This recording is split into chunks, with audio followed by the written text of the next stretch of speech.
multiple ways.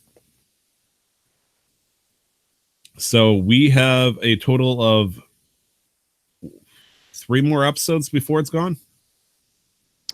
Yeah, if we keep Yep. up with our trend, that means we conclude episode 60 this month. Yep. Then we if we still want to, we take the week break and then we come back with season 4, baby. Yeah, bye bye. BB smooches. Oh, I don't even know what that. I don't know lingo, so I don't know how to say it. The shit you do. It's fine. Let your age shine through. Yep. Monka Pogs. Wonka Pogger, dude. Technically, that could work. I'm not even joking. It's like Gurren Lagann. It's like we'll make them fuse by bullshit. Technically, it works, but it's still statistically impossible. I don't care. This is the drill that'll pierce the heavens. Another bullshittery. Um. What's up? No, just looking over my battle station, making sure everything's looking good. I got the notes Nothing's here. catching on fire. Nothing's catching on fire. Audacity's ready to go in the background. YouTube chat's up. I've got all the links open.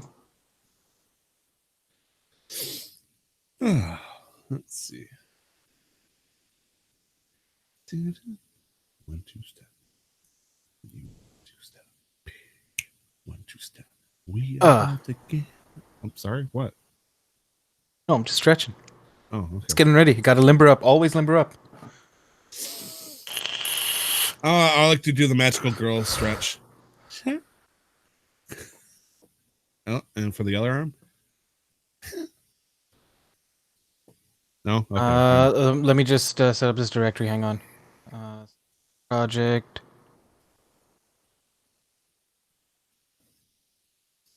Let me know when I should start recording on Audacity to sync it up. Have you exported a file from Audacity yet? Yeah. I messed around with it in one of my sound design classes a couple of years ago. Do you want it as a wave? I would imagine. I would assume. If you can find a place to put it big enough, sure. All right, I would say export it as a wave first. See if we got a spot to put it, and if we, if Google Drive's okay with it, yeah, absolutely. If not, just throw it out as a high quality MP3. Okay. All right, I'm gonna start Audacity then. Same. Okay, testing 1 2 3. Looking good. Looking good. Looking good on my end too. Let's see. Getting some background feed. As my wife's eating a Cheeto.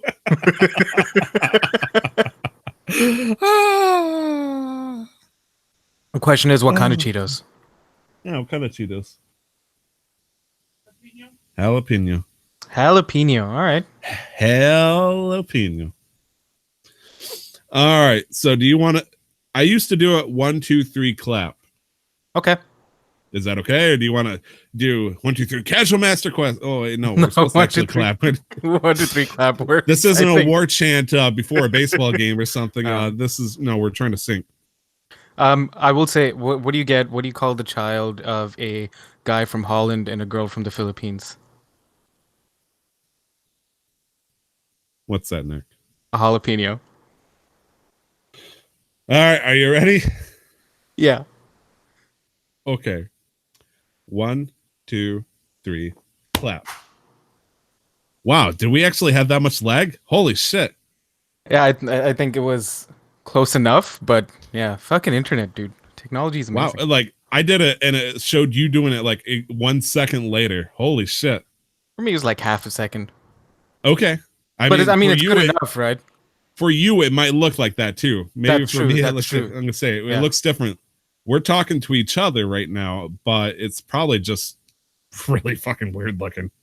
Space and time are concepts that we cannot fully comprehend, Tyler. Time's just a concept that humans created. It's all a conspiracy theory to keep us under control. All right, I am ready. Okay, wake up, sheeple. And as a vape while I can on the audio.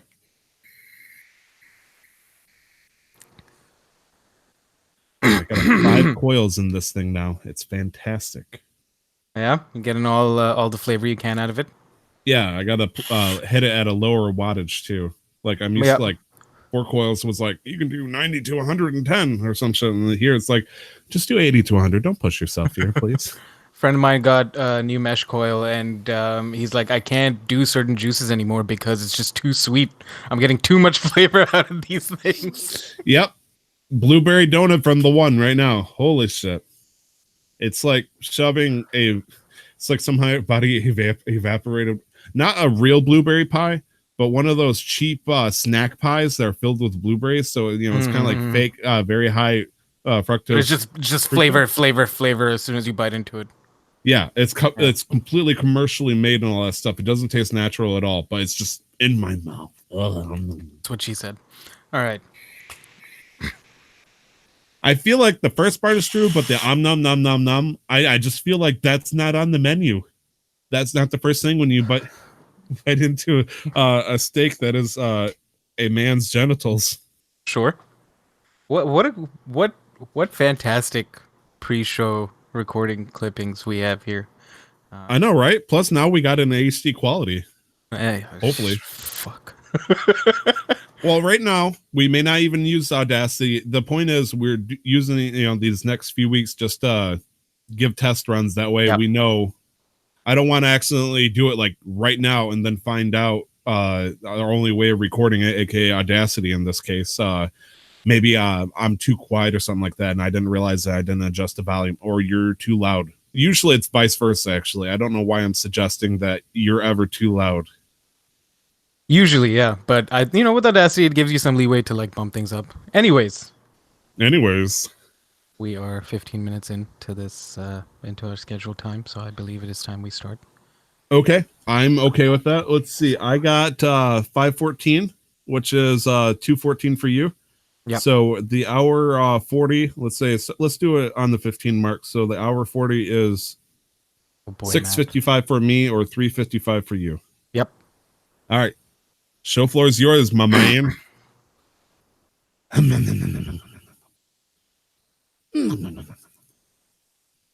Good, because you can do that and it won't show up on my thing, but it'll show up on your thing.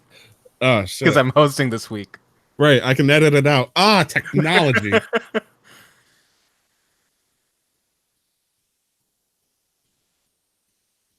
Hello, and welcome to another episode of Casual Master Quest. Beep, beep, boop, bop. I'm your host for the episode, Nick. This is episode 58. With me today, I have Tyler. Hi, Tyler. Hi. Hello, people. It's me, Tyler, and I'm co-hosting the show. Yes, I know.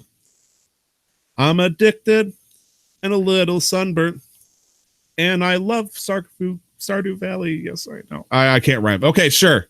I'm not a singer. I'm back, baby. Let's go. You're back. Who's the man? Hell yeah. Who's the man?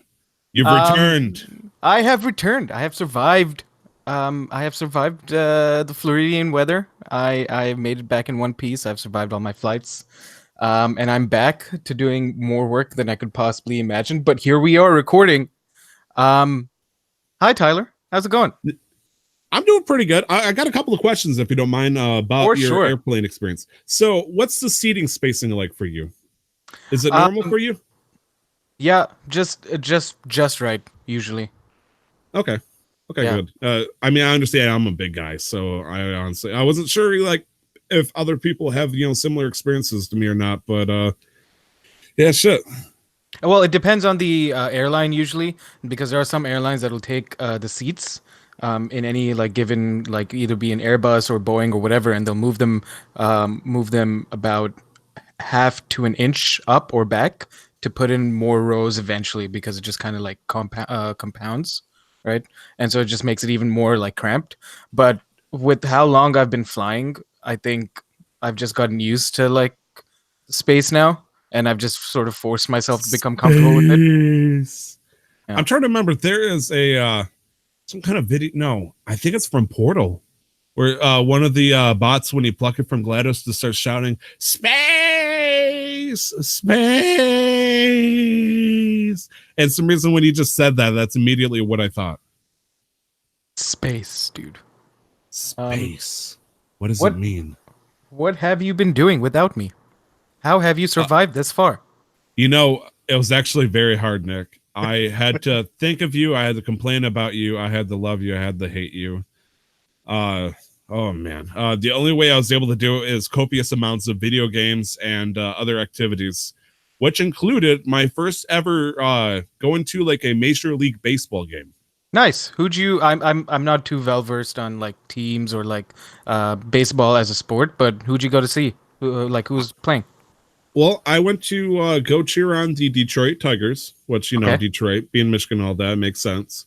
And they were facing I believe they're the Boston Red Sox, Okay. which That's a team that I know of. Okay. I'm gonna say that's more Cam's area technically, but yeah, it turns out the Detroit Lions. So, gosh, not the Lions. That's football. Oof, gotta wash my tongue out.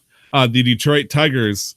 I thought they were this magical, all-powerful team that just destroyed everybody. Because it's kind of like in my head, a baseball team is like a spirit bomb, where the more people release their energy through their patriotism of the team, the better they do.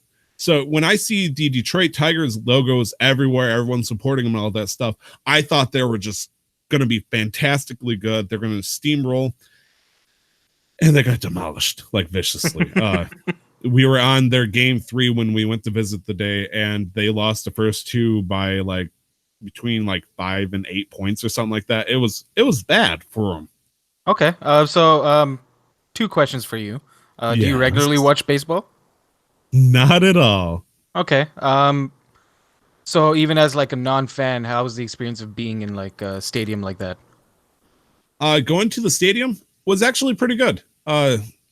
The only issue I had was I got sunburnt.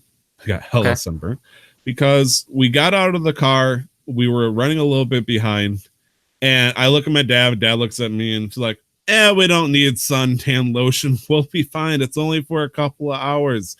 And then 5 hours later, oof, it was bad, Rookie man. It was mistake. bad. Oh yeah. Uh, I think at the 3 hour mark, my dad and I realized that we were slowly cooking alive. My mom is too, and so is my. Okay, so my parents went with me, Okay. as well as my brother-in-law and his son, aka my nephew. So a total of 5 people.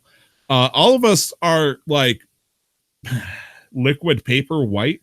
Like Okay. I'm sorry. we're I didn't mean to laugh. no, we are fluorescent in the moonlight white, Okay. like kind of things. Like if somebody sees us in the moonlight, in a forest, we'd look like elves at that point. That's how white we are. And so, making this a point, I'm also a third shifter who lives and dies by the nighttime. I don't get to see that much sunlight, not as Right. much as I prefer. So it was just you were thrown into the deep end basically in regards to sunlight exposure.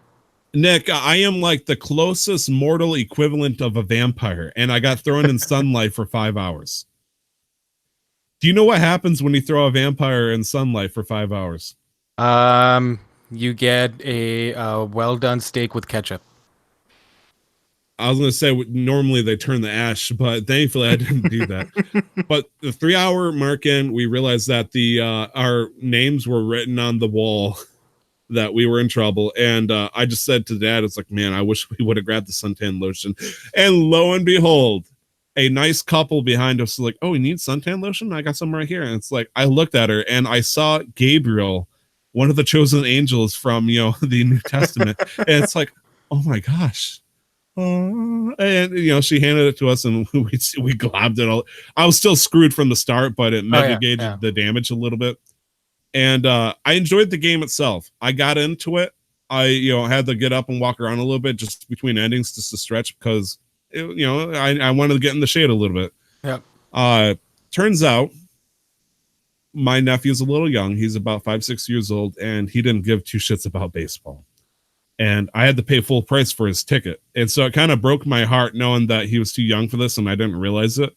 Right. And I was like, it's the hit and miss sometimes. That's $44. Come on. Get into the game. At least, pay attention. But no, and I picked seats at my dad's request in the area to catch a fly ball. Or in this case, it would have been a home run. None of the motherfuckers came our way. I was at this point, I was like, screw it. If the Red Sox throw me something, I'll take it gladly. I don't even care. Let them send it my way. And there's so many chances for things to happen. There was an outfielder. There was one ball that came into our area, and it's because one of the people in the outer field was practicing. He didn't catch the ball. Well, he did practicing, and before his time started in his outfield, he just tries to toss the ball at the children that are at the front row of this section. He's about 100 feet away. He's about 30 meters away. And he comes up about about 5 meters or 15 feet short of the children. So he tosses it, and it just falls right in the grass in front of him. And there's a 10-foot drop from the stands. So these children are contemplating whether or not to do like essentially that horrific moment where a child jumps the pit in the zoo just to get this baseball. And the parents, as well as a lot of fans that saw this, you can imagine the hundreds of people that saw this guy trying to toss it to the children and coming up short, lost their minds. Holy smokes. Oh, I would imagine. Yeah. And so the guy, he feels terrible and he's kind of embarrassed. This is one of the Detroit Tigers, players. It's like, okay. And so he runs and tosses it in the field, and that's the only way we got a ball. There was a machine, Nick, that ran around the entire field, looked like a miniature monster truck that shot t-shirts.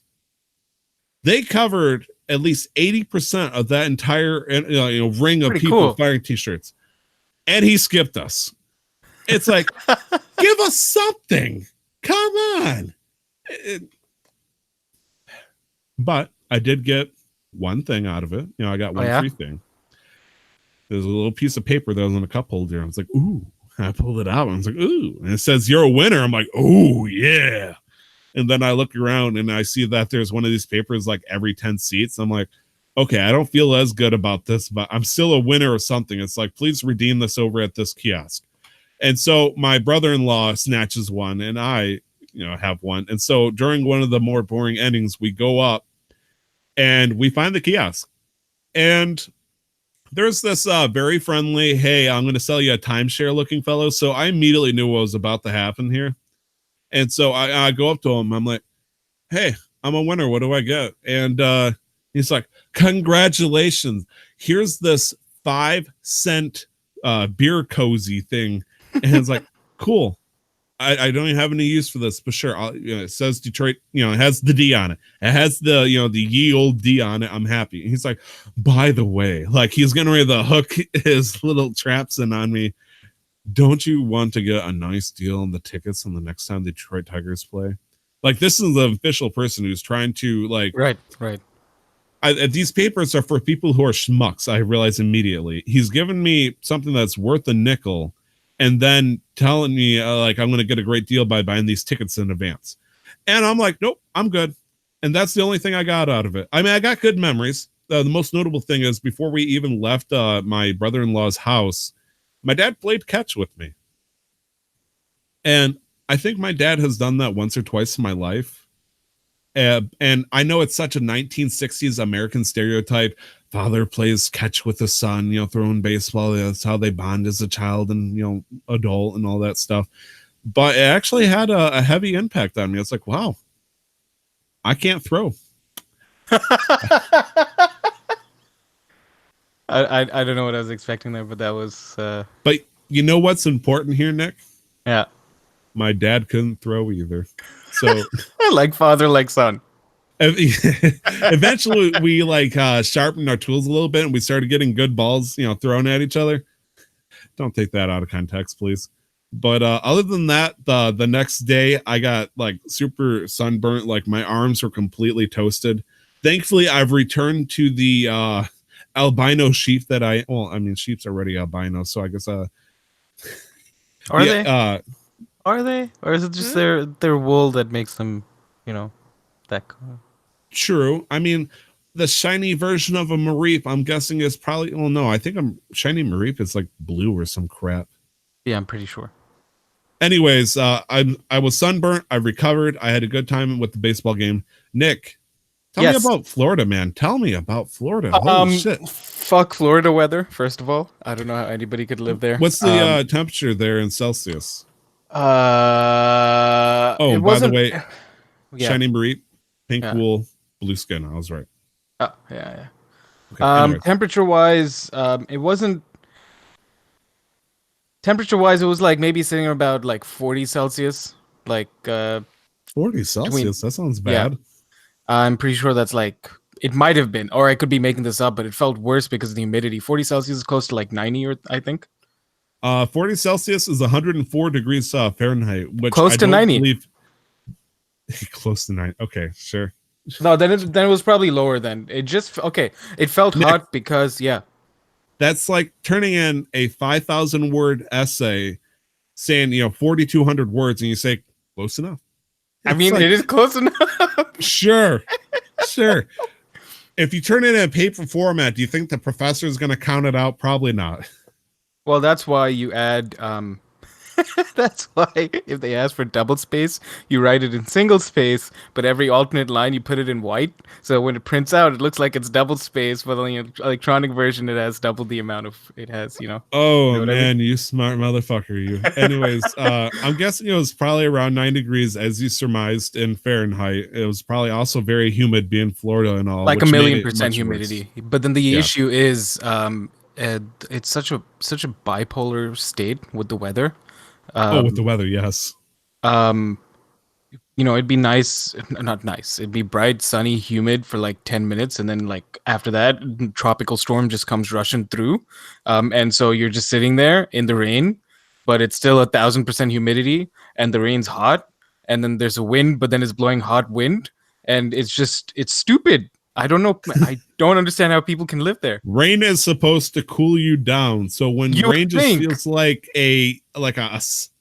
this horrible hot tub treatment shower, it's like, what's the point of this? You don't make me feel any better. This is worse. This Exactly. is worse.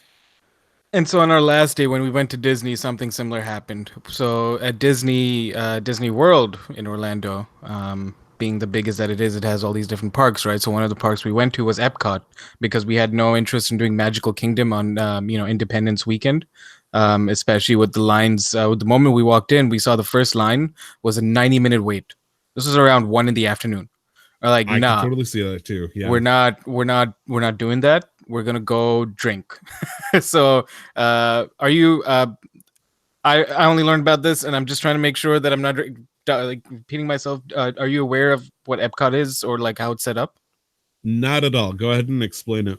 So Epcot, basically you get a little lake in the middle that goes around in a circle. Then you have things built around the lake, themed after different parts of the world, so different countries. So this is the around the world. So I've heard of this where you can Yeah. get different drinks from different countries, essentially. That's And Epcot. Okay. yeah. And so you go around and they have Japan, Norway, Germany, Morocco, Great Britain, France, Canada. They have USA. Obviously, they have USA. It didn't make sense to me, but of course they have USA.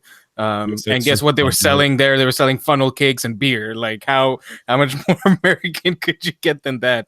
Funnel cakes? Yeah. And then What's they that had supposed to be an edible like beer Mexico. cozy? What's going on here? Funnel cake is um, I'm pretty sure it's one of those. I think it's you'd find them more in on like New York. It's you maybe you know it by a different name, but you just pipe like pastry dough into like hot oil, and then it just looks like I don't know. It's a funnel cake. I can't explain it. No, I know what a. Okay, I did. I'll admit, I got funnel cake mixed with angel cake. That is my. Oh, bad. okay. And second off, I've never heard of funnel cakes being like an American staple or something like that. Well, I will say like as a non-North American, like learning about um American like festivals and fairs and stuff, we hear a lot Yeah. about funnel cakes. Really? Yeah, we hear a lot about funnel cakes. Like we know it's like beer and never like heard fast of it. food and fried food and shit in general, but we hear a Yeah. lot about funnel cakes for some reason.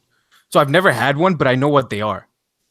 I believe I had one as a child. I've never had one since I became a adult, Okay. which is Um, weird and sad. It's like I like to embrace the American stereotypical culture at this point. I'm like, okay, Nick, from your point of view, what is probably the most stereotypical American food? Fried anything. Fried anything. Okay, maybe 100%. I'm wrong then here because No, fried, like, honestly, to me, it's fried anything. Like, stereotypical is McDonald's, just like a fucking sloppy, greasy Big Mac with fries and a huge ass drink when you paid for a medium, but they give you like a triple extra large. To me, that's the American stereotype. But I also think it's just fried anything. You know, you'll wrap meat in meat and fry it.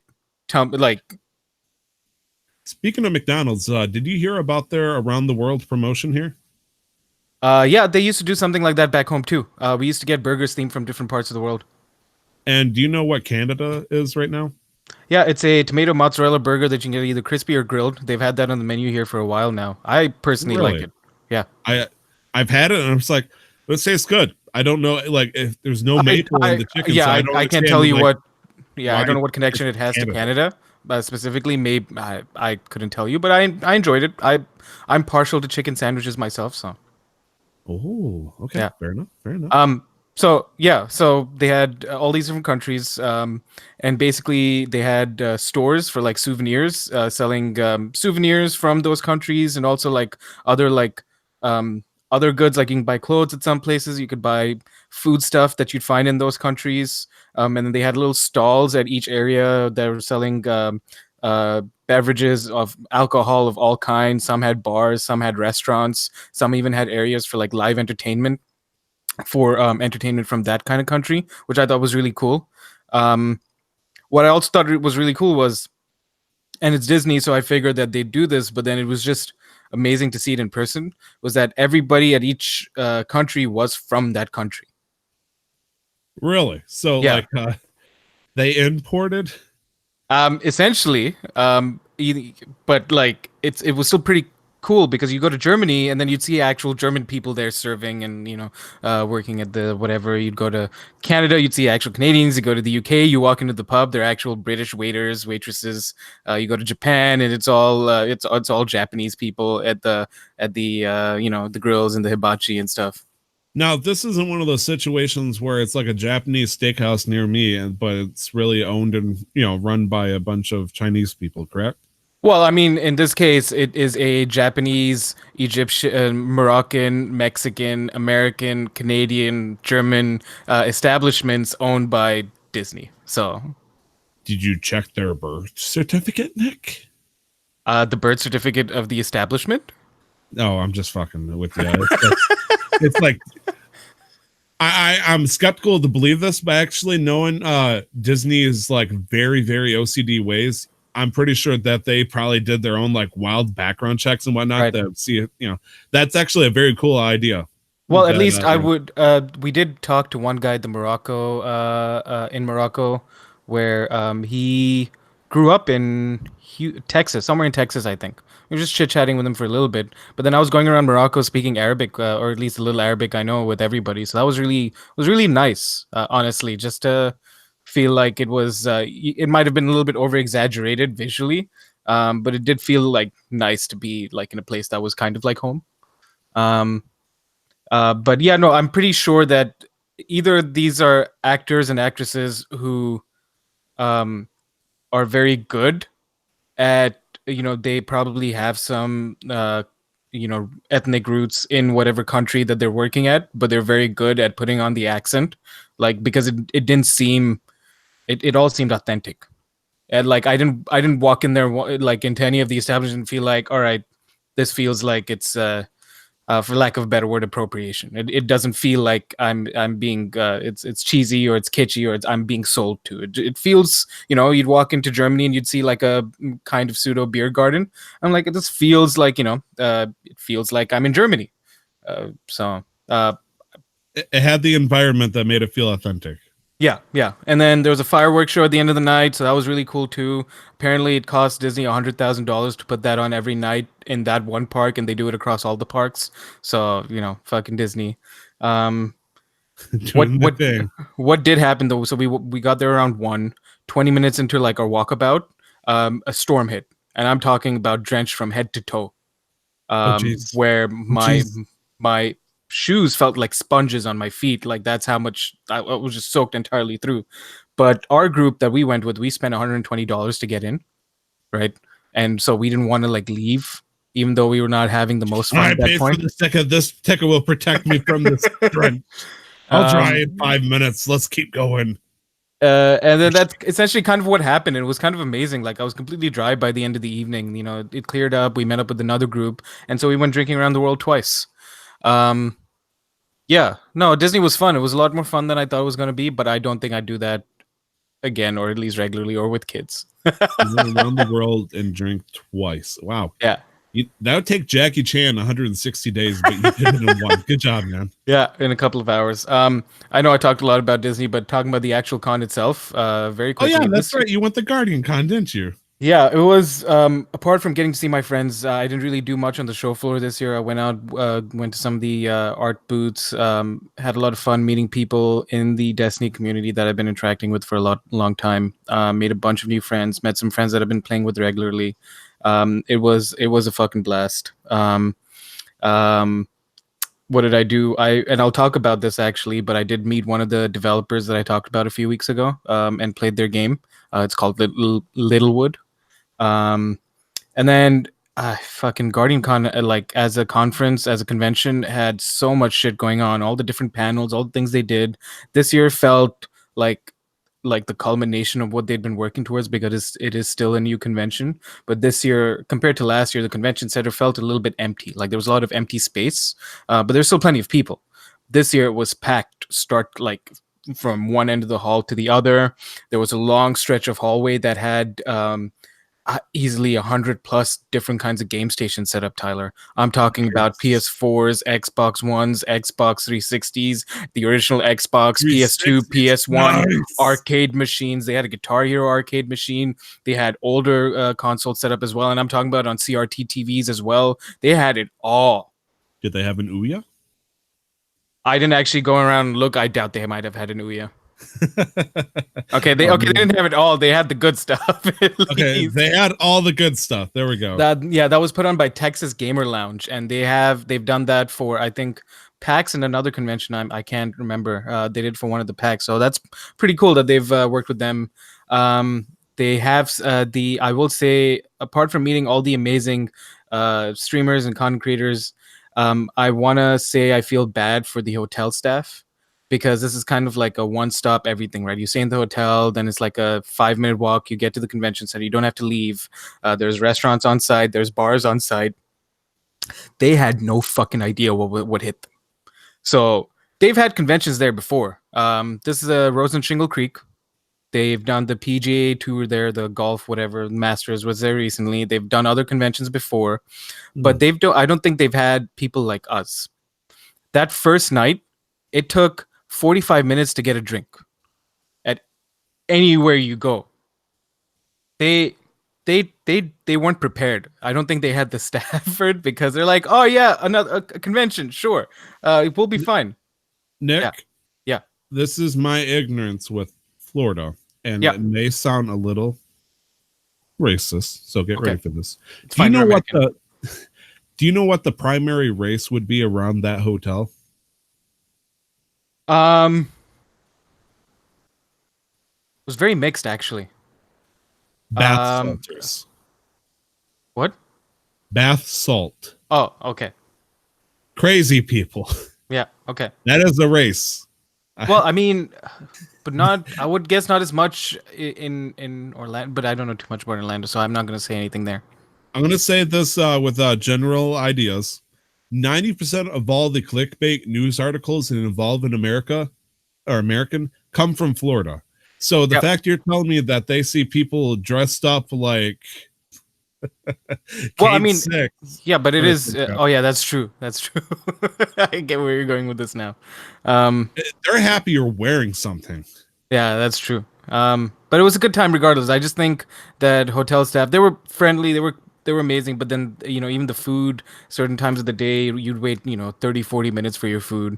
I think they were just honestly, they're just not ready for this kind of crowd. Understaffed at that point. Yeah, it's just like they didn't have people on shift, and then so I was there for another extra day after the convention, and then I noticed when the bars were empty that's when they had all the people. So I'm guessing what happened was there was a schedule made beforehand. They're like, yeah, we'll be fine. We don't need to call in Susan or Timmy. We're fine. And then Send in weekend the came and they're like, battalion. send in the big guys. And then everybody's there and they're like, there's nobody fucking here. Why are we here? We still get paid, right? Oh gosh. But it was a good time, and they've formed a partnership, and it's going to go on for the next 2 years at least. I'm pretty sure. The other main news before we move on to games, because we are a video game podcast, is they've Yeah. rebranded from Guardian Con to GCX, Gaming Oh, they're getting Convention Experience, I think, or Expo.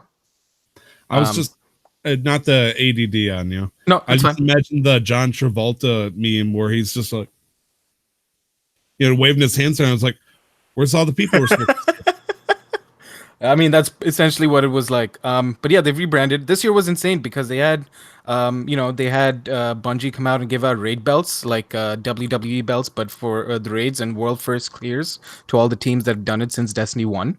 And they Nice. had Big Show present. Like the Big Show? Yeah, like the Big Show. The guy that does the motherfucking showstopper, the Big Show? Yes. Yeah, no, he was Not- there. He was on the floor this Oh. year.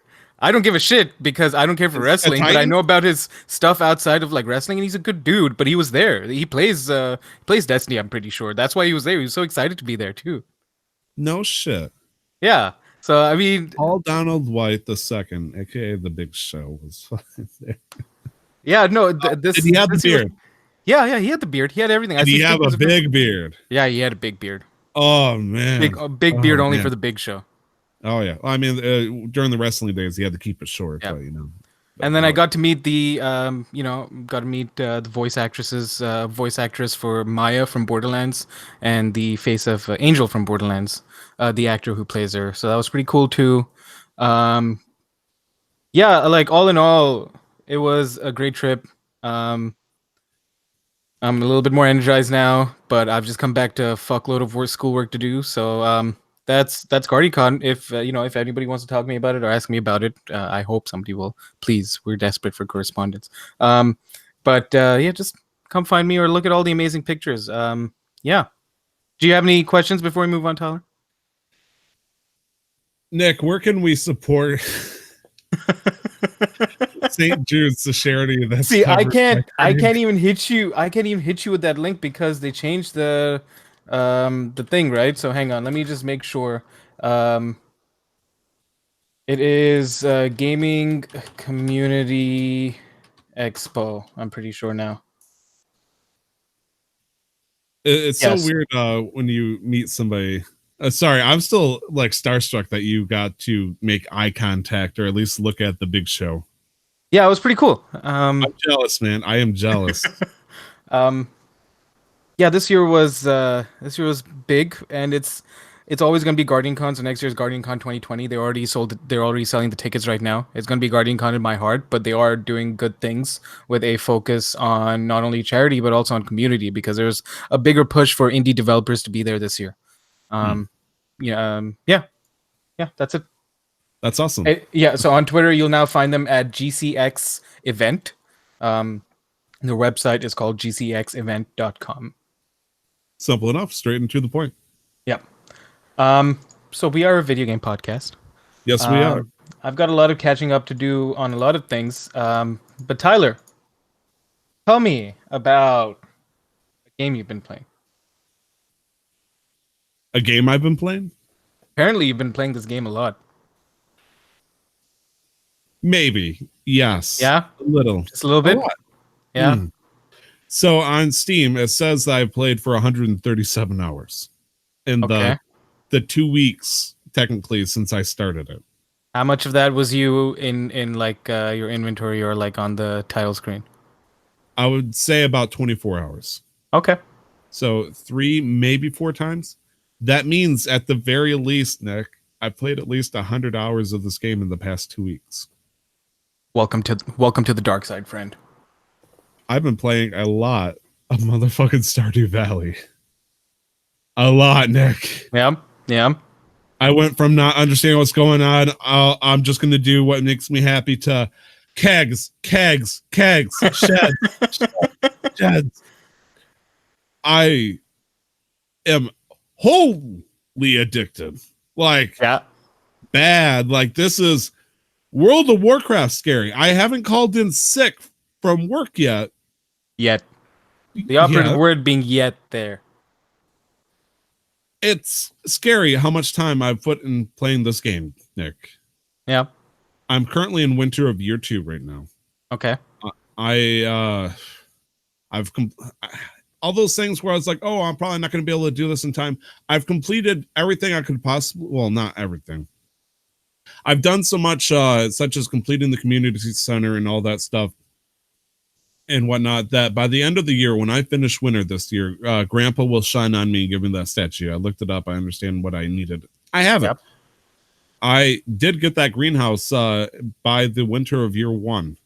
And I'm going down the route to where I'm making butt fuck tons, and that is a metric unit in this case, of money.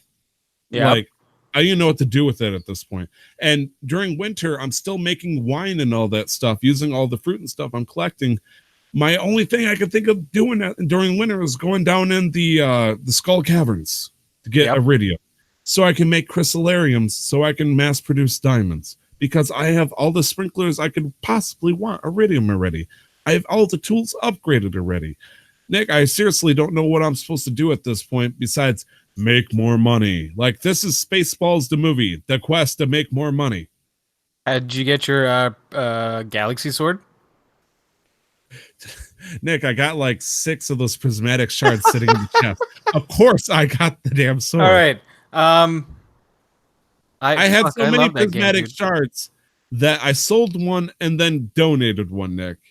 Like, they keep raining me with fortunes and whatnot, but at this point, I got a garden that is about 80% of my, like, I'm growing about 750 crops this season. Do you have a dinosaur yet? I don't have a dinosaur. How do you get a dinosaur, Nick? Don't do this to me, Nick. Nick, please stop. Why did you do this? You have me mildly interested, Nick. No, please stop. How hard is it to get the dinosaur, Nick? It's all RNG. You basically, you have to find a dinosaur egg and you just put it in the incubator. How do you find a dinosaur egg, Nick? How I got it, I don't know if it's the only way, but just by digging where the worms are. You just it's RNG. Like, okay, the ancient artifact spots. Okay. Yeah.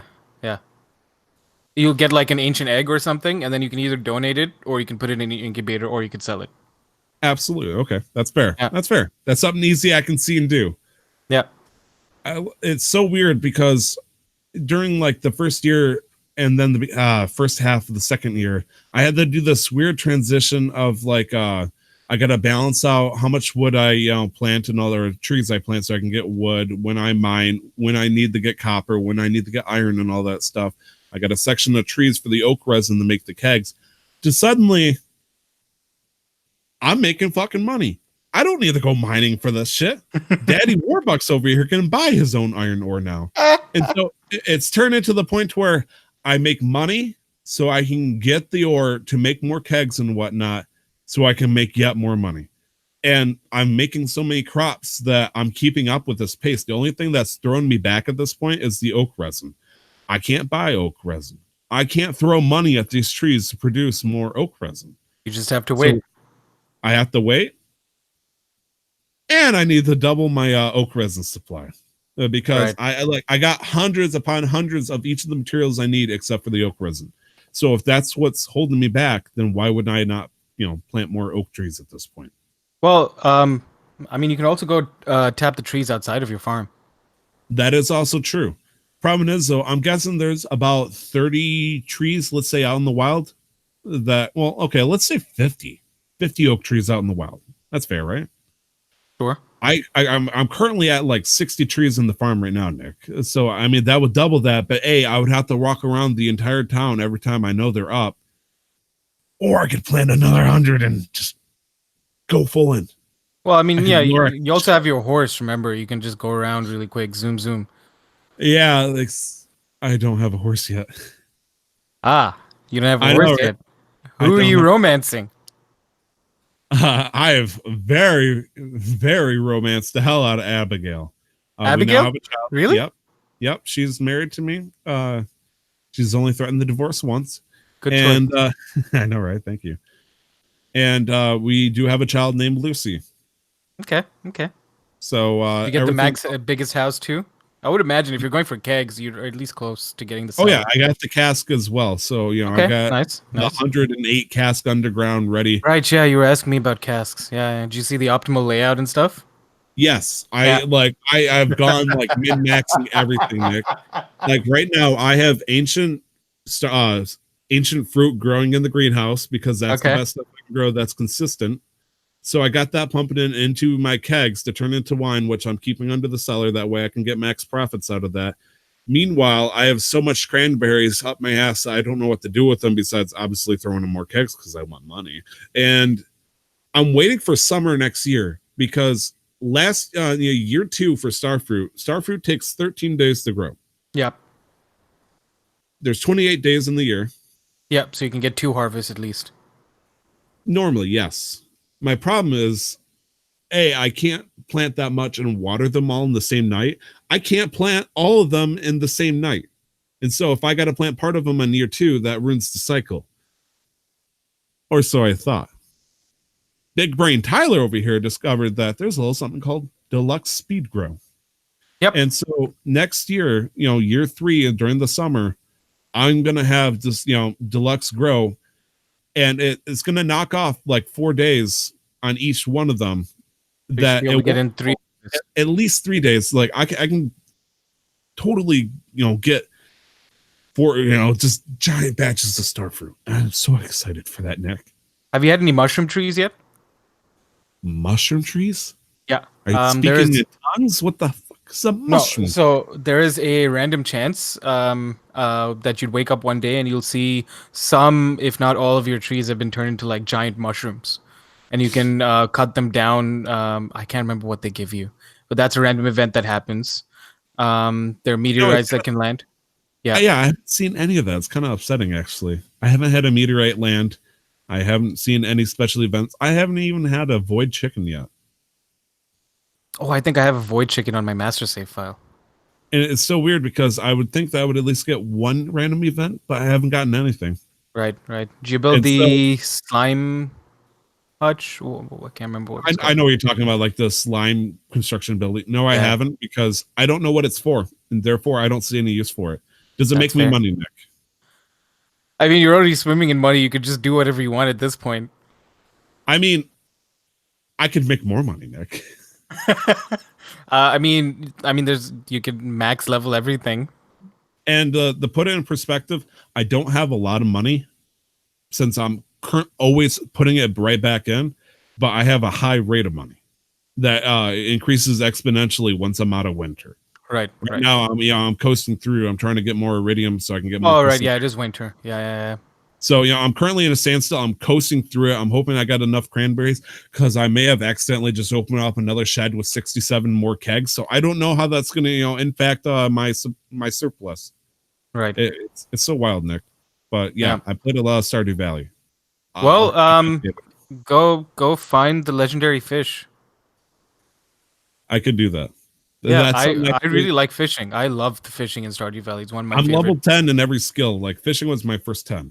Nice. Yeah, no, it's a fantastic thing in the game. Honestly, I think it's one of the few games that I can enjoy just standing there and fishing for hours. It stinks because money-wise, at this point, for me, where I'm at, it's terrible. But fishing is just so peaceful.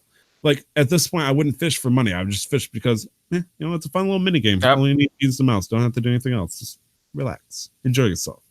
Well, I'll leave you with this. Go find the witch if you haven't already. I currently in the side quest where I need to talk with Krobus, I believe, the guy in the sewer, who has the magic ink to get past that stuff. I haven't gotten any further than that, so I have no idea where that's going to take me. Okay. So Amanda's trying to give me great information by saying you can also tap the mushroom trees for more mushrooms. Right, that's what you could do. I was trying to remember what you could do, and yeah, that's tapping the mushroom trees gets you more mushrooms. But enough about Stardew Valley, Nick. Yep. Sounds like you might have tried a new game. Yes, Littlewood, as I mentioned earlier. This is a game from a Orlando-based developer. His name is Sean Young. It is currently in early access on Steam. It is $15. I bit the bullet. I bought it. I've put about 5-ish hours into it since I got back. Those are rookie numbers. Yeah, there's a rookie numbers, but you don't have to write 2-3 essays. So, Oh, I apologize, sir. Sir. Yeah, I haven't done much gaming this week, but so I wanted to focus on something new at least. And I like it.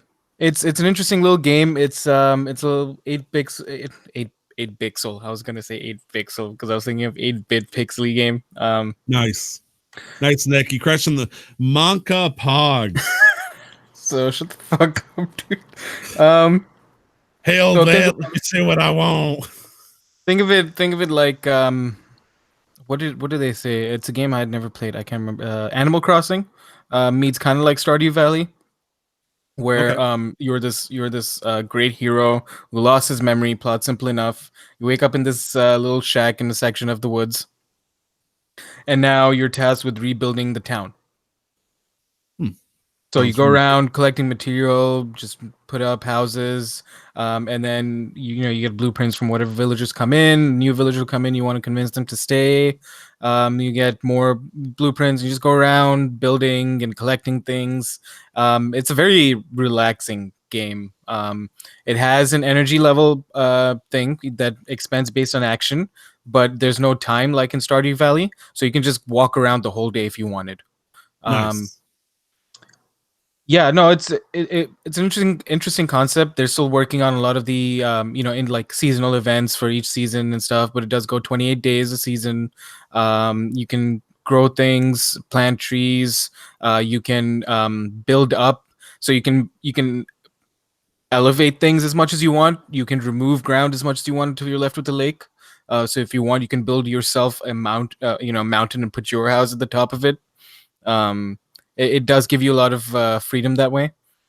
Um, yeah, I don't know what more I could say about the game except I'm having fun. Like go check it out, Littlewood. Go look at the trailers. It is a And you very like yeah, $15 on Steam, right? something like that. Uh, Yeah, I paid Canadian 17. or I paid 17 Canadian.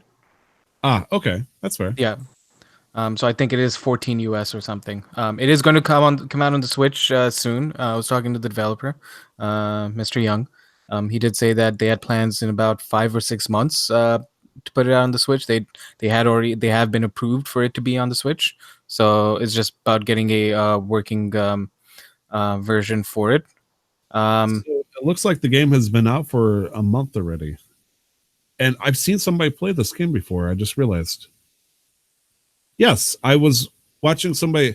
I was thrown off because I was looking at them playing Stardew Valley, but they were not playing Stardew Valley. I thought it was a arcade game for Stardew Valley because it looks so similar.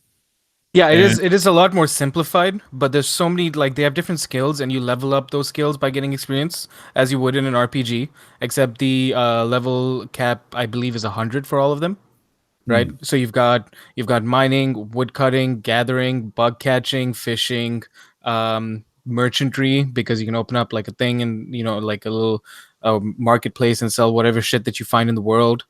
Um, then you can form relationships with each and every one of the villagers that comes and joins your thing. And once you get up to a certain level, you can start dating them. And I think you can take it up to marriage. I haven't gotten that far yet. Um, there's at least one event a week I found so far, and a lot of them right now are unfinished. But it he has marked down ideas and like names and stuff for them. So that was pretty cool. There are different areas, different worlds that you can go to, and I would imagine as more content comes out, there are more worlds that you can explore. So it's like little, let's say it's a little 64 by 64 map, right? That you're given. You can take a little airship that'll take you to the Endless Forest, where from there you can go into one map that's procedurally generated for you, and you can go around, cut wood, and collect whatever items. You can do the same with, I think it's called the Dust Caverns, and then you can go down and you can go mine. And then you also have a port city you can visit where you can go find unique traders selling different things that you wouldn't normally find, or resources that you might need.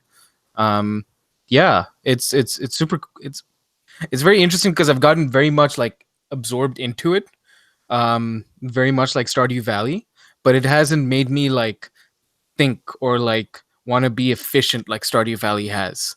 Because when I first started playing Stardew Valley, and like you've communicated the same sentiment. Like you're just kind of like, yeah, I'll figure it out. I'll just do this. I'll just fish. Maybe I'll just focus on cutting whatever. After Yeah, my man. like on my Each second day first, on. yeah, on my second save file, I was like, all right, this is what I need to do to get optimal growing time like on day one. I'm like, all right, I need to plant these parsnip seeds now so that I can go immediately get all this wood so I can build the bridge so that I can start planning out the barn and then make sure that I've got silos ready but by the end of this month so that I can afford a like so I can afford a fruit tree. And I'm gonna then put every keg I can think of in the quarry to fill it up. That we can have 200 extra kegs over there. I am going to put 80 different fruit trees for each season over in Pelican Town because I can fucking do that and that's the way I want it. I'm going to make some money. Can you imagine? I'm going to start the save file naming the ID of a diamond. That way there's a glitch whenever I talk to somebody and they say my name, it gives me a diamond. So by day 2, I'm going to have $220,000 because I had somebody go, say my name, give me a fucking diamond because my name's the ID. Fun fact, yeah, that's actually true. yeah, I know. Oh, okay. Yeah, Bullshit, but also please, you can. please. I have not played it as much as you have apparently now, but I know still. Oh, I'm sorry, Mr. 123 clap teacher.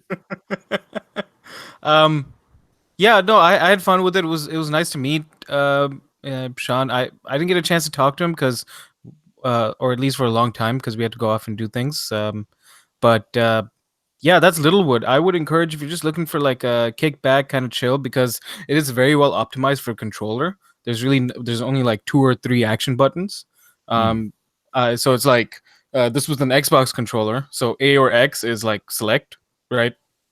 B or like circle is either cancel or when you press it up when you don't have anything up, it opens up your inventory or your menu, and then you've got the R1 for run sprint. You're enjoying this on the PC. Do you think it would have been more fun if you had it on the Switch? I think that wouldn't make a difference. It depends on your like gamer lifestyle. If you're a portable gamer, I think it would be fun on the Switch to have as like on the go as a pastime. That is a touchstone to step on right there, Nick. I you're a portable gamers are gamer. If you're No, getting no, on. no. I'm not talking. It's just with our topic of the show, essentially. Oh right, I wasn't even thinking about that. No, I'm not trying to insult people who play games in the go, Nick. I God do. damn it, Tyler. We don't want to lose fans. We're trying to keep them. Oh yeah, we're gonna lose. You want to lose fans? Let's talk political. Oh, okay, let's not do that. So Nick, marijuana use. Tell me about it. I mean, I could. It's legal here. There's nothing wrong with it. Yeah. Anyways, yeah. So that's Littlewood. I'd encourage anybody to go check it out. It is early access, but for an indie dev, I think that's kind of needed. I've never been a fan of early access games for AAA titles or AAA publishers or publishers that have funds, but for a dev that doesn't have the funds and it's a game that they want to make work with the community, stuff like this, I'm usually okay with giving them, buying into the early access idea. Okay, that's fair. That's totally fair. Let's see how it turns out because I think he has a chance, and it does look promising. I was allured by it, and clearly you are too. Yeah, especially if it was one of the first things I did when I got home. I immediately bought it and downloaded it. And I'm like, all right, cool. And it's a small game too. It's like 190 megabytes or something. Wow, there's only one other game that's fantastically good that's about that size. Yep. The best Stardew Valley. The fuck you just say? Nothing. What'd you say? What are you talking about? I was talking about Terraria. All right, so moving on. We here at Casual Master Quest like to are in a very terrible position here because wait, I gotta ask myself a tough question right now. I just realized this. Terraria versus Stardew Valley. Oh shit, son. What game do I enjoy more? If I had to vouch a game to somebody to play on, the PC or on the Switch, I mean, it might actually affect, the decision depending on what platform. Do I enjoy Stardew Valley or Terraria more? Well, I would imagine you have a considerably more hours on Terraria than you do have on Stardew Valley. But the fact that you have 100 hours on Stardew Valley means that you're able to at least come up with some sort of Yeah, I got. reasonable argument. How many? 1,500 What do you mean? on Terraria. Oh, Terraria, I'm only just a little bit under 800. Okay, okay. So, a Um, couple years. Yeah, so like the amount of time you have in Terraria does overshadow the amount of time you have in Stardew Valley, but it's not like you have, 10 hours on Stardew, so you're like, this game's garbage. So, It if you were sucks to ask, around 7 out of 10. we'll do this. I'll let you muse over this for the week, and then we'll come back to it next week, and then we'll have like a full blown Terraria versus Stardew Valley debate.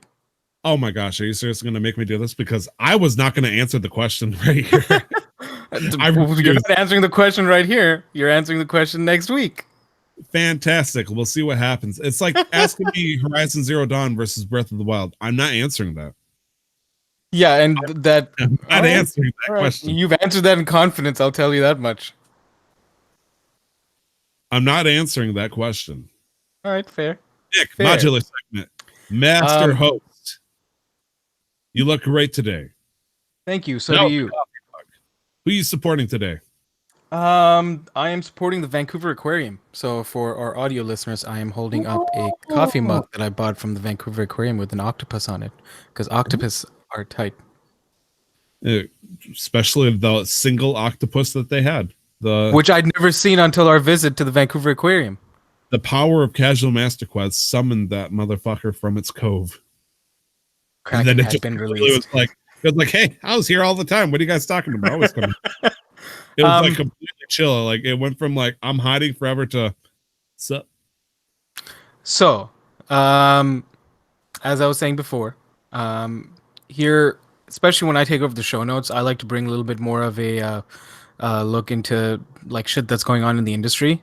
And over the last few months, we've had things happen with content creators, professional players, and organizations in regards to contracts specifically.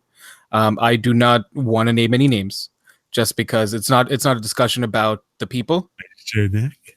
Oh, I'm 100% sure, especially because there was a recent debate that sparked up, and I just really don't want to get any names because it's not about the people. It's about, at least this conversation that I wanted to have is more about the ethics of it.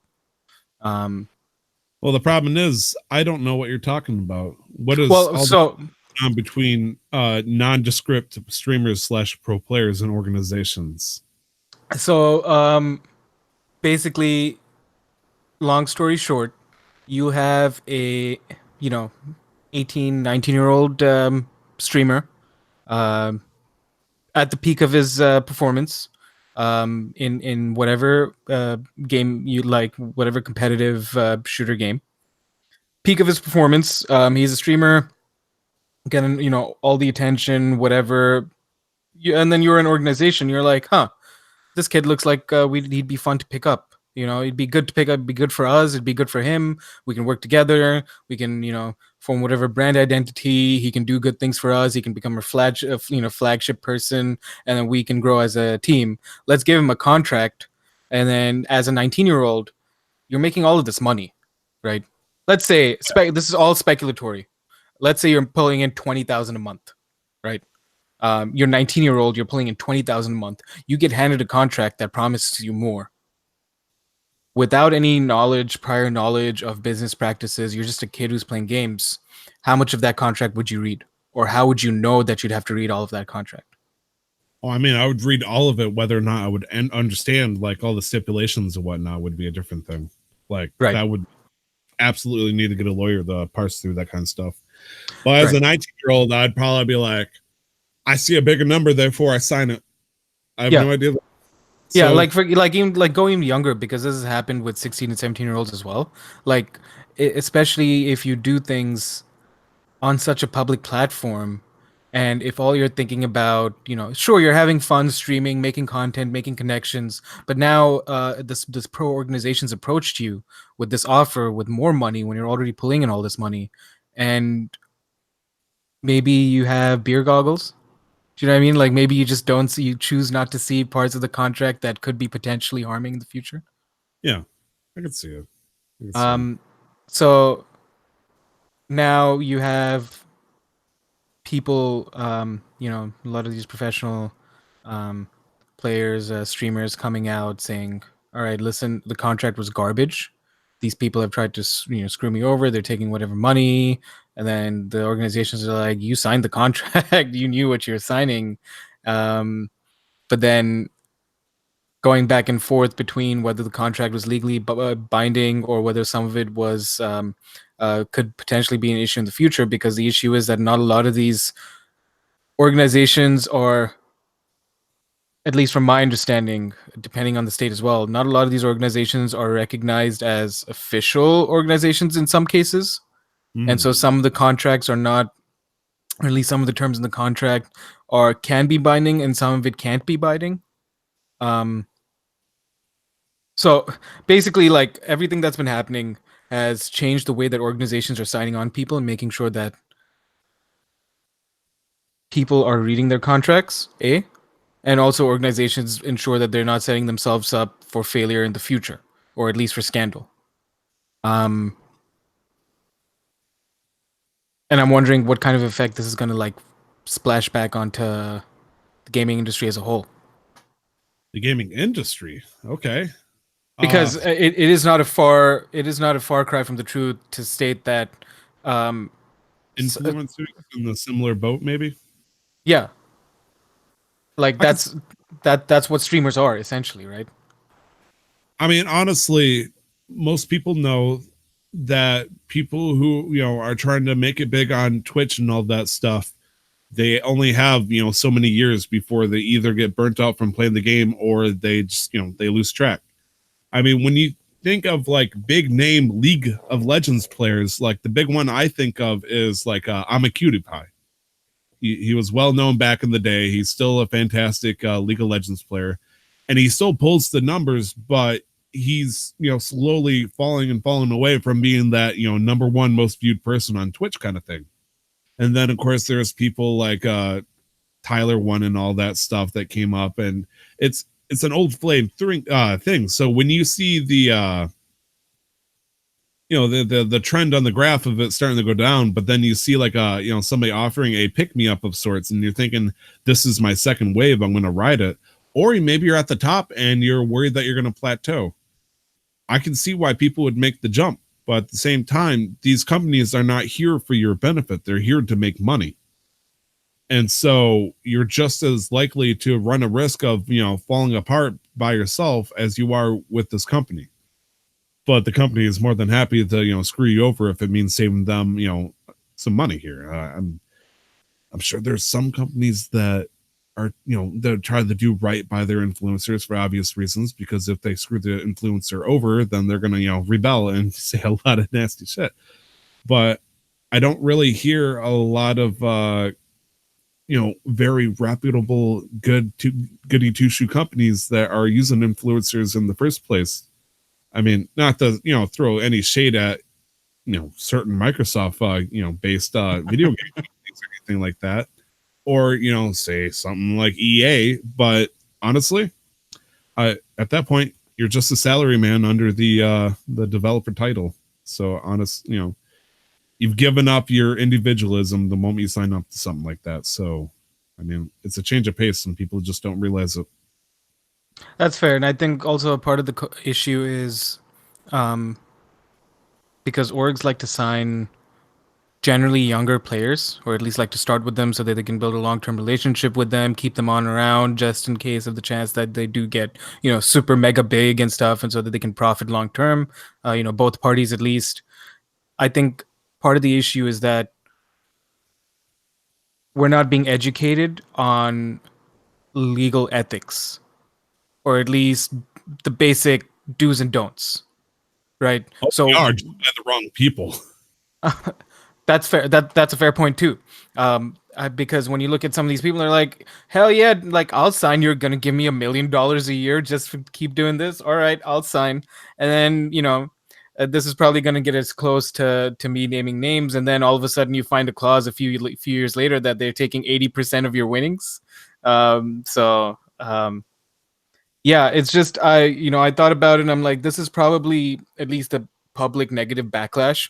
It's probably going to push us towards thinking more about um, workers in the game industry in general, be it whether you're a content creator, whether you're working as a developer, because video games have risen to be the most profitable entertainment industry in the last 2 or 3 years, and people need to be protected. I think at least.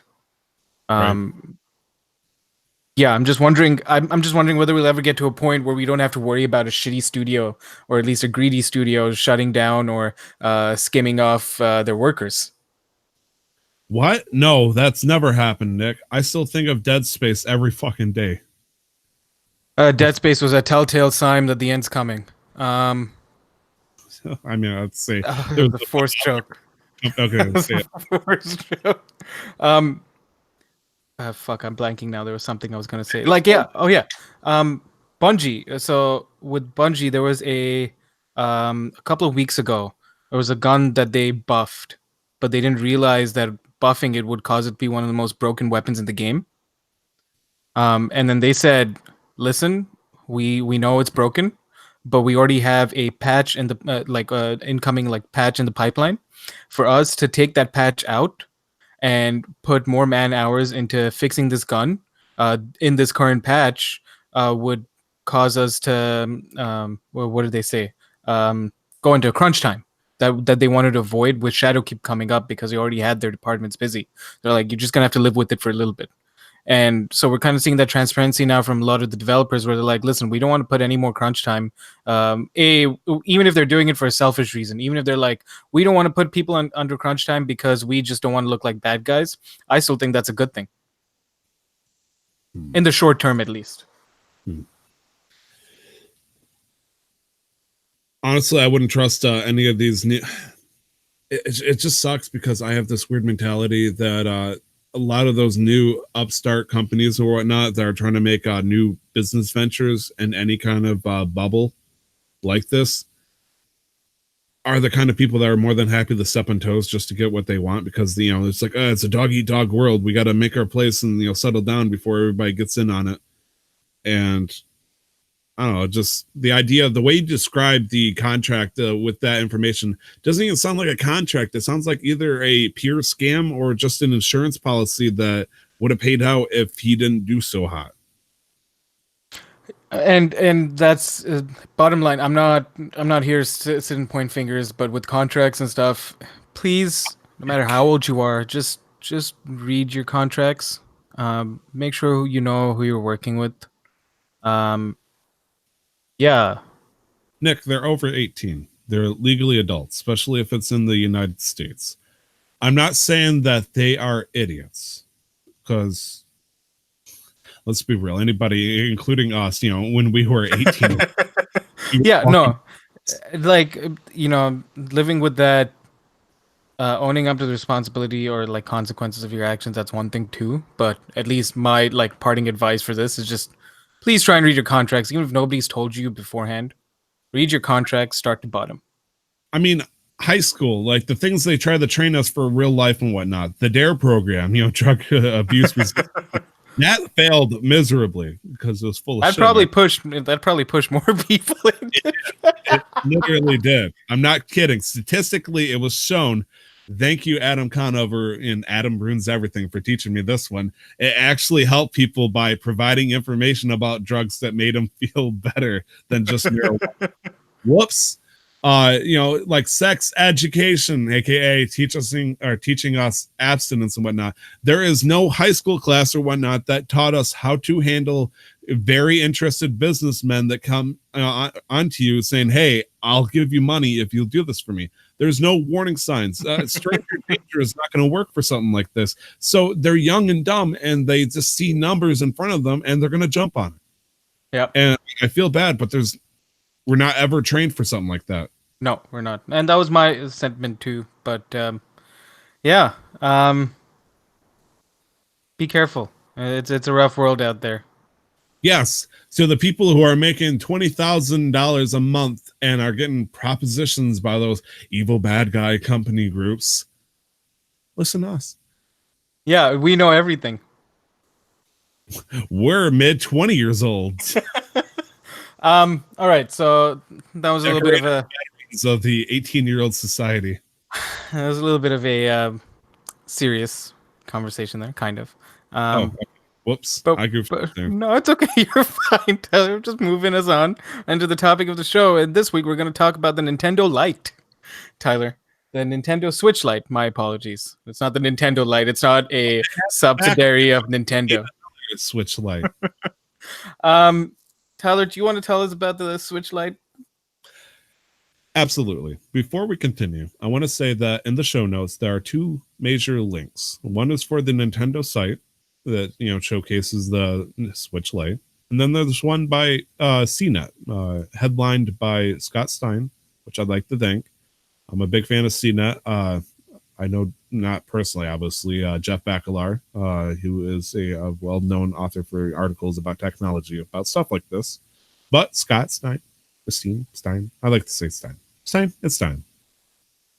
My point is, I am not going to trust a fucking thing that's shown on the Nintendo website. When I see a diversity of happy people smiling and stuff like that, and somebody throwing it right into the side bag without any kind of protection, I don't trust any of this shit. So yeah, there were more pictures than words. Yeah, I just put that up there just to like, in case you were curious and you wanted to like actually try and pre-order. Is it even available for pre-order yet? I don't know. I don't think so. Let me just check the site here. Why don't you? Probably on Amazon with like some stockholder image right now that they'll eventually convert to that. Pre-order is coming soon. Okay. Yeah. All right. Take us away, Tyler. For those who don't know, Nintendo kind of mentioned something like this over the past couple of weeks, and it's finally taken a proper fruition. It is called the Nintendo Switch Lite. For those who don't know, Nintendo Switch Lite is supposed to be I like to call it the final death knell of the 3DS, because the Switch couldn't do that. Switch buried it, but the Switch Lite gets to throw in the dirt, gives in that last shuffle out of respect. God bless them. But yes, the Nintendo Switch Lite is going to be $100 cheaper, people. Nintendo Switch is usually $300. This one's $200. So it's like a good, inexpensive way to get your hands on those Nintendo games that you know and love. But Nick, there's a couple of caveats. A couple of ones that I like to bring into a lot of question here. Oh, tell us about it. So it comes with two Joy-Cons that you can't remove. Okay. You can't plug it into the TV. It's handheld only. No rumble. No rumble. What's up with that? What's up with that? Okay. Before you carry on, I just want to point out one thing. Yeah.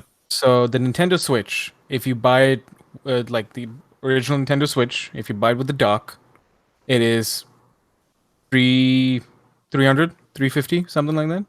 Yeah. Yeah. The dock alone is 75 US. So let's put that down to 225 for the Nintendo Switch. Under that logic, it's bullshit logic, but I totally understand where you're going with there.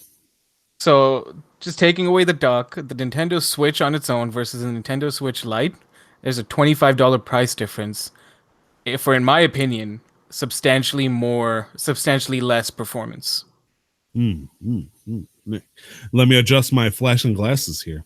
But what happens if you want a more compact and solid design? Don't you want a screen that's smaller when you're handheld on the go? When I was on the airplane, I certainly would I would like to have a little bit smaller. They're also arguing that maybe the battery will last longer because it's using less power.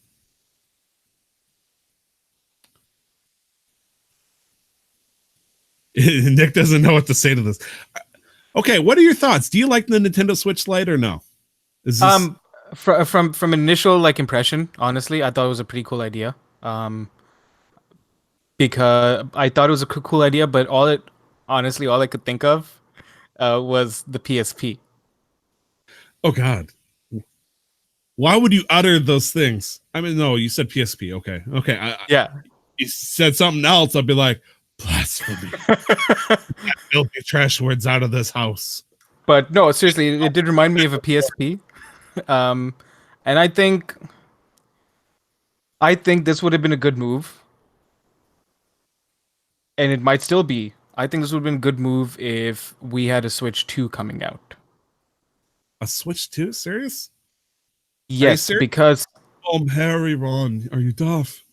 no, okay, so the apart from the resolution, and sure that there's manually adjusted lighting, there's no auto adjust brightness like the Switch. So the Switch Lite doesn't have auto adjusting brightness. You have to manually change the brightness settings, much like a 3DS or the DS. It is, in my mind, a spiritual successor to the 3DS. As you said, it is the final nail in the coffin. I think that this would have been a good idea or a better idea if, like, they put out, like how Apple does, you have the iPhone 8 and you have the iPhone 8 Plus, right? Like a Switch Pro or something like that. Yeah. So you'd have the Switch 2 and then you'd have the Switch Lite. Where the Switch 2 would be a lot more powerful. It can be dog. Whatever the Switch does now is just a hardware upgrade. And then you have the Switch Lite, because apart from the screen size, I think you're just getting marginally less performance from what I understand here. And you just can't plug it in anywhere. It's USB-C only. You like there's so much stuff about this that's being cut out that freaks me the heck out. Okay, so you can attach more Joy-Cons to it if you want to, but I don't know how you're going to hold it up because it doesn't even have a kickstand. So make sure you get yourself a Hori stand, which, that's not going to be absolutely free. It does come with this cord. Bless. What's up, Nick? It looks like you want to. Are we talking about the Switch Lite and the Joy-Cons?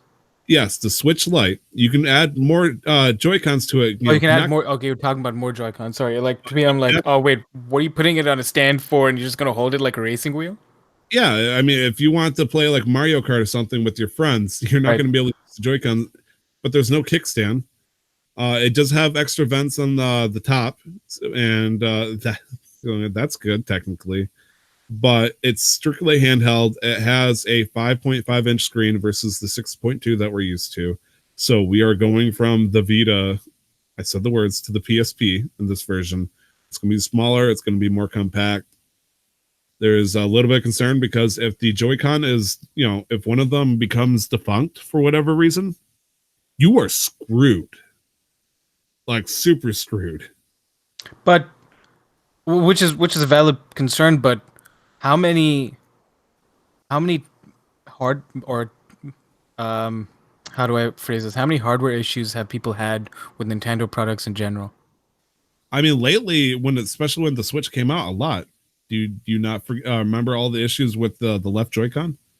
Okay, a lot of went defunct, and even Brandon and Nick, I believe, also had problems with this.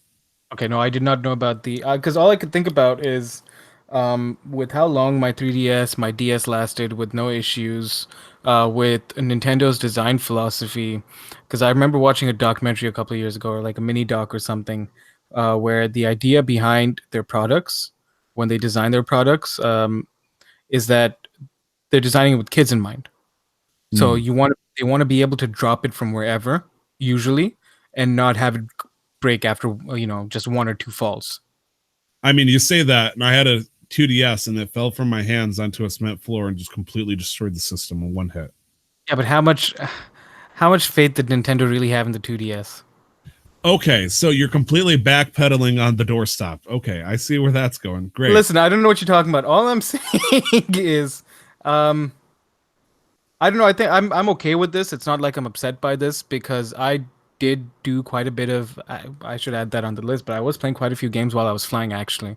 And what about the 3DS with Super Smash Bros. When people were using the thumbsticks and they just got ripped right off because they used it too Never much? had that experience. And Nick in the chat is saying that the 3DS had a lot of issues with the L and R buttons breaking. You never had the issue. So since you never had that issue, your logic is Nintendo's products must be the finest quality because they have in mind, and therefore this is fact. Very rarely break. Okay, that's fair. I mean, There's also been incredible stories where somebody had a truck run over a cartridge of like Super Smash Brothers for the Nintendo 64, and they popped it in and it still worked. That's amazing. Nintendo, ladies and gentlemen, give them a round of applause. We're also going to ignore the whole time, Nintendo 64 controller back in the day where like after a year, it became increasingly rare to find a 64 controller where the thumbstick wasn't like laying over to the left or whatnot because the spring that held it in place like gave up and died. Never heard of that issue ever. Never faced that issue. Well, about the time where the yellow C-stick for the game controller started sticking or going in the wrong direction, causing a lot of issues with that. Never heard of it. Not a thing. The stick one. Not a thing. Nothing. Okay, maybe I'm just losing it here. I could be 100%. I see this as a good thing for like certain types of games. Because there are certain types of games that are on the Switch that would be like there's some games I've seen like that would be a fantastic 3DS game in the sense not that to prolong the life of the 3DS, but it still has that kind of feeling, when you're sitting in the back of a car or you're traveling around or you're just sitting on your couch and you're just playing something, right? I have found at times, just because of my handheld history, like I had the Advance and I had the DS Lite and then I had the 3DS. The Switch at times is a little bit much for certain games, in terms of size. I think there was only one Nintendo system since the Super Nintendo that I can give full credit that feels like it's almost indestructible in their quality. And I'm going to say it's the Nintendo Wii. Especially the controllers. The problem is, though, the controllers are so indestructible that there was no immovable object when no happened and they went into Windows and TVs. I'm pretty sure as long as you've been treating it fairly, you wouldn't be able to find a Nintendo Wii system that has any major issues. Right. There might be scuff marks and whatnot, but yeah. I've never heard of one. Yeah, those things, actually, now that I think about it, those things are resilient as fuck. The Wiimote controllers, they're so dangerously perfect and like not taking abuse. You would have to put a half-inch rubber condom on top of them. I remember that. So they had to resist lawsuits. Yeah. They would mail them to you for free. The Wiimote condoms. What were your thoughts on the Switch Lite, Tyler? I'm gonna say, I thought you said the Switch, like Tyler, and I was like, oh, you want to talk about the Nintendo Switch? Well, no, the Switch Lite, I'm not gonna lie, I can see why if somebody who doesn't have a Nintendo Switch wants this, I can respect that. There's a lot of people who enjoy playing the Nintendo Switch, mostly handheld. I'm not one of those people, but I can respect those who do. I don't like the idea that for only $100 cheaper, I'm losing that as an option if I ever wanted to, give it a shot and whatnot, as well as a lot of other things. There's also a lot of games out there that actually perform worse on the handheld. I'm looking right. Oh crap! What is that game? Oh my gosh, I can't remember that game. I never played it. There's a RPG where you're running around and collecting like swords and suits and stuff. It's Chronicles. Something Chronicles. Xenoblade? Yes. Xenoblade, thank you. Okay. Like on the handheld, it was just actually worse for some reason. Yeah. Thank you, Nick. I know you probably never played it either, but no. Again, like if you have the Switch, and again, it depends on the kind of gamer you are and what you're playing. I don't think you'd see any reason, unless you just really wanted it. I don't think you'd see any reason to getting the Switch Lite. But if you're somebody who enjoys certain games playing on the Switch, they're not great handheld, but you want to dock them in, and then you want to play certain games on the Switch Lite on the go, if that's your thing, then I can kind of see that fitting into your lifestyle. I would like to finish my thought, if I may. Sorry. Yeah, no, go ahead. No, I'm not saying you interrupt me. No, I'm saying like I want to finish the note here with a controversial opinion, or at least a questionable opinion. I personally think that you should only get this if you are under the age of 12. I'm sorry, but if you are not a child, you do not need this. Yes, they come out in pretty colors. Congratulations. Are you attracted by the lightning bugs in your forest too? Pretty flowers. Just put a flower to the back of your Switch. there's skins on it, and people is like don't get attracted because they're pretty colors and they're smaller and they're etched. Oh, there's etched designs of Pokemon in the back. Cool. I'm saying this while Nick in the chat has bought into PlayStation 4, I'm pretty sure, with like Destiny etchings on there or some crap like that.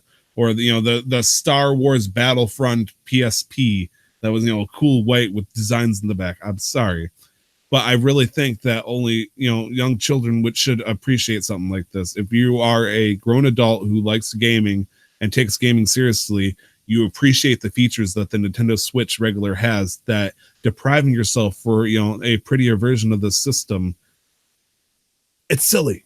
Don't do that. I disagree. I disagree. I disagree to some extent. I feel like you use an iPhone, don't you? Yeah. Makes sense. Okay. Anyways, I'm not making a correlation or anything. I disagree. Just like I said, I will focus that certain games are just better in handheld, and the Switch Lite will make it easier for you to carry something around handheld. Because the regular Switch for me, is way too much handheld, like just to handle. It was a little uncomfortable on the plane at times because it can be wieldy on the plane. Yeah. That's not to say it isn't comfortable in other areas where I have more space, but for a game like Pokemon, I think on a Switch Lite, if it can uphold the performance, because we did get abysmal frame rates on the 3DS, I think the Switch Lite might be a go-to because I was the same. That's why I got a DS and a 3DS. I didn't give a shit about any other game series except for Pokemon. That's all I wanted it for. I mean, I'm pretty sure you and a very, very large group of people are in the same boat with that. So if somebody wants it just for Pokemon, I can kind of like, all right, I get it. I guess my big question is, you say you disagree because of what? For certain games, I disagree. You think having a smaller, simpler handheld would be better for something like Pokemon? Yeah, I do. Like as much as I loved seeing, Let's Go on my TV. I think there are people who, I know when you said people under 12, over 12 shouldn't have this. It doesn't include people who either can't afford it and really want to play. Like if you can afford it and stuff, if you're over 12, you shouldn't have a Switch. You should have a Switch, which is what I was assuming, which I think is fair to say you were coming from. Are you hoping I'm redeeming myself from all the other populations? No, I'm just somebody shouldn't get this. No, I'm just trying to clarify. Is like in a situation where if you had the money and if you had to choose, if you're 16 and you had to choose between a Switch and a Switch Lite, you should probably go for the Switch. Is what I was assuming you're basically. Yes, I'm applying the same logic to if I had to pick between getting a compact laptop that I can't upgrade or do any features, or have a desktop to where I can, do additional things to it. Right. I'm going to pick the desktop. Right. It might be harder to move. Yeah. No. So on the same logic, if thinking about me a couple of years ago when I really wanted to get the 3DS, and it was around when the 3DS XL came out, I think. Finances were a struggle growing up when I want to switch. I want 3DS so I can play games. They're like, why would you want to do that? They were willing to compromise on the 3DS. So if you're like a college student, you're like, I really want to play Pokemon, or I want to play Octopath, or I want to play Celeste. I can see certain games and why buying the Switch Lite would be a good idea. Okay. Yeah. Agree to disagree in this case. Agree to disagree. I like having different points of views on this, Nick. It's refreshing. We haven't done that a lot before, because not that I just go along with whatever Tyler says or he does the same with me. It's just we've generally thought the same in certain cases. But here, I really like the Switch Lite. I think it's cool. I absolutely hate it. Fucking fantastic. I'm gonna say and actually no sarcasm there either. It's just good. It's refreshing. Yeah, no, fuck you, mate. So we did. We're gonna move on. I'm gonna start wrapping up. I did want to quickly talk about some new Pokemon news, but I think we're just gonna hold off until we have more. All I'm gonna say is that they've announced Gigantamaxing from Dynamaxing. They've now talked about Gigantamaxing, and it's kind of like I'm getting Sun and Moon feels again, Tyler. It's kind of like they're just throwing shit at us at this point. This random bullshit. This. Yeah, it pains me to say that. I'm still gonna buy the games, but that's what it feels like. They're like, oh, now we have Gigantamaxing. I'm like, all right, cool. It's essentially just mega evolving and then mega evolving. Or it's like simple free plan evolving, mega evolving, and then you got premium evolving. This was the situation with it reminds me of like Yu-Gi-Oh! Right, so Yu-Gi-Oh! As a series, as the game, the card game progressed, starting off, you had very simple. You had monster cards, you had spell cards, trap cards, and you had fusion cards and fusion monsters. Right, that's all you had, and then you had certain cards that had to be ritual summoned, and then now you have XYZ summons, you have Mecha Tuner summons, you've got Pendulum summons. It's kind of like, why don't you just just not don't play the game? I know the feeling. I know the feeling. It's Pokemon. We'll see what happens. Yeah. Nick in the chat does have a very important thing that he wanted to point out here. If you're okay, I'd like to take away with it. Oh yeah, go for it. Yeah. No, I understand. So, as Nick in the chat had pointed out, the Splatoon's 2 final Splatfest happening this week, this upcoming weekend.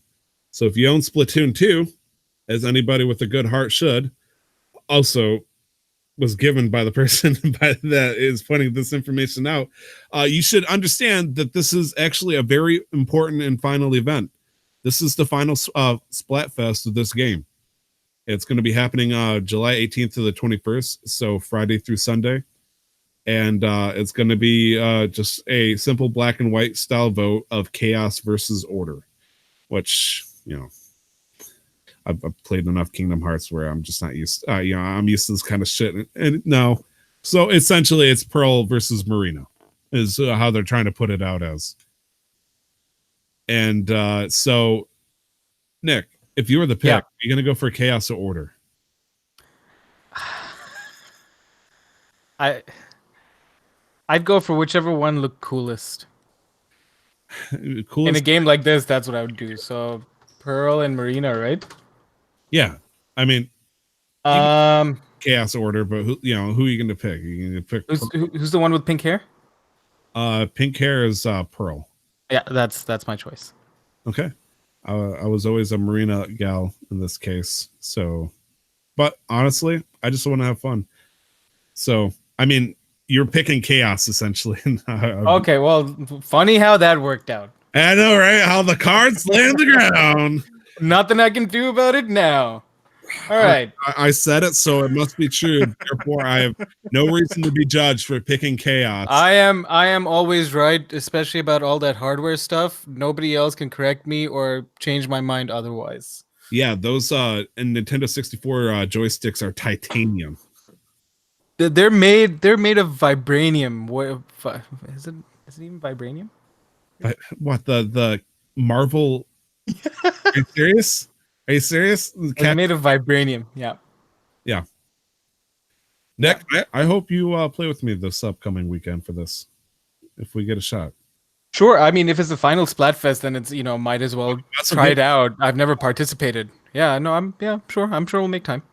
Okay. And then let's aim for that next weekend then. Okay. I think that's it for news, Nick. All right, so going down to game releases, we only have the one game that I could find, one big game at least coming out this week, and that's Marvel Ultimate Alliance 3, The Black Order, coming out July 19th for the Nintendo Switch. Okay. A lot of people excited for this, but that's really it. A little bit of a slow period we're going into, at least from what it seems like over the past few weeks, and we'll see what's going to happen. But we've got a few big hitters here on This Day in Gaming. I'm just going to go through the first two because these are games of relevance to me to some extent. So on This Day in Gaming, July 15th, we have RimWorld that came out on 2016 as early access on Steam. RimWorld is a top-down colony manager that I've put quite a few hours into. And then I never really had a chance to play it, but it's I like to think of it as a pretty big game, right? I couldn't even talk about the one thing I've never paid attention to is game population, even for online games. So I have no idea how big the community is, but it must be sizable if there's so many people making mods for it. There's a fuck ton of mods for it, so I would imagine it's a sizable community. Tyler, what is this game you've injected in between my list here, Tyler? Huh? I'm sorry. Sorry. I didn't mean to dare question your quality, but there's an important game that came out on PC to the world back in 2014, making this game 5 years old. I believe it came out on like the Game Boy Color or Game Boy Advance originally, but I think that it's important. Happy 5th birthday to Shantae, Risky's Revenge, the director's cut, which came out on Steam 5 years ago. Okay, yeah, I was just looking it up. All right. Shantae game? Have you heard of Shantae? No, I've heard. I think no, I have heard of this game. Okay.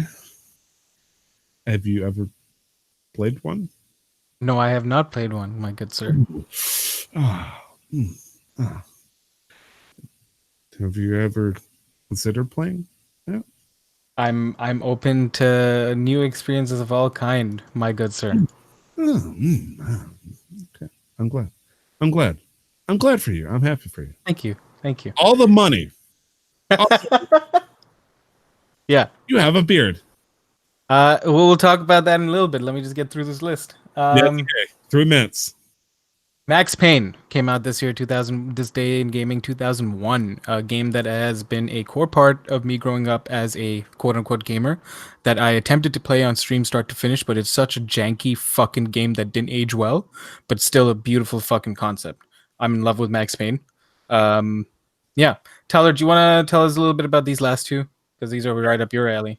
These both are arcade games that just came out for the Nintendo Entertainment System back in 1983, but Donkey Kong and Donkey Kong Jr. both came out for the original Nintendo 26 years ago. Sorry, 36. Yeah. Yeah, I'm old as shit. Thank you, Nick. Yeah. No problem. I just put them in there to make you feel bad. No, that's fine. I'm not that old, okay? 1991. All right. If you say so, calm down. I'm sorry. Okay. Crisis. Don't do it again. All right, Tyler, where can people find you? You can find me on Twitter at 2timestyler. What about you, Nick? You can find me on Twitch, Instagram, and Twitter at LRWarrior11. You can find our show, Casual Master Quest, at a lot of places. You can contact us via email, casualmasterquest@gmail.com, or you can contact us on Twitter at MasterQuestPod. You can find us on Facebook and Instagram by just putting Casual Master Quest into the search bar. And also, you can find us, and I've been meaning to do this for a while actually, or thinking about suggesting this, but you can find us, our show, on Podbean, Spotify, Google Play, iTunes, and any other podcast listening service. Hell fucking yeah. If we don't have it, let us know, because we got to keep that claim going, because I put it on fucking everything I could find. Hell yeah. So, just as a last word, Tyler, you mentioned my beard. Yeah. Yeah. What about it? Well, you said you're going to shave it. Yeah. Maybe. For $30? I mean, that was a joke. I might eventually just end up... $30. Hmm? I said $30 is $30, man. $30 is $30, but I might just end up doing it. It's kind of one of those things where I go through a mood. And I just I'm treating my Twitter now as like a shit talking board, and just kind of like seeing whatever what kind of like shit I could throw out there that can land. But I will eventually, I think, in a few weeks, end up going like full clean shaven. And I'm talking about not just taking a machine and just going like face bald, but like razor after that too. Good deal. You can check us out. Did you say the Casual Master Quest? Yeah. Okay, good deal. I think that's it, Nick. All right. Thank you very much for listening, everybody. We are getting close to the end of season 3. We've got 2 episodes left. We appreciate you all. We love you all. I'm Nick. I'm joined by my lovely co-host today, Tyler. And it says he'll pay for Shantae for the Switch if you shave your beard. And don't forget to never stop the grind. We'll see you next week, guys. Have a good one. Bye.